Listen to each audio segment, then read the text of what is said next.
देश भर में बने मौसमी सिस्टम। कम दबाव का क्षेत्र उत्तरी अंडमान सागर और आसपास के क्षेत्र पर बना हुआ है।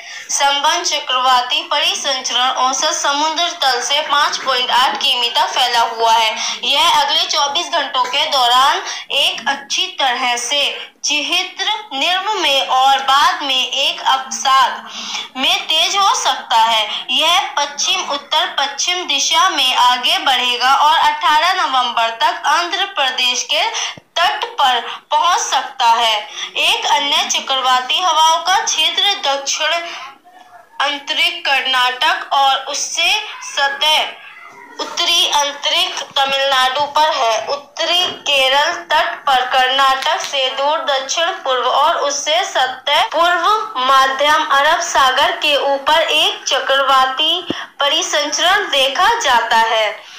एक तरफ रेखा दक्षिण पूर्व अरब सागर से होते हुए केरल दक्षिण अंतरिक्ष कर्नाटक तेलंगाना और ओडिशा से होते हुए निचले स्तरों पर गंगेय पश्चिम बंगाल तक फैली हुई है। 17 नवंबर के आसपास दक्षिण महाराष्ट्र और गोवा तट के आसपास पूर्व मध्यम अरब सागर के ऊपर निम्न दबाव का क्षेत्र बनने की संभावना है। पिछले 24 घंटों के दौरान देश भर में हुई मौसमी हलचल। पिछले 24 घंटों के दौरान केरल तटीय, कर्नाटक तटीय, ओडिशा के कुछ हिस्सों, झारखंड, अंडमान और निकोबार द्वीप समूह और तेलंगाना और तमिलनाडु के अलग-अलग हिस्सों में हल्की से मध्यम बारिश हुई। गंगेय पश्चिम बंगाल, अंतरिक्ष ओडिशा तटीय, आंध्र प्रदेश, अंतरिक्ष कर्नाटक, अंडमान और निकोबार द्वीप समूह के शेष हिस्सों, गोवा और झारखंड के कुछ हिस्सों में हल्की से मध्यम बारिश हुई।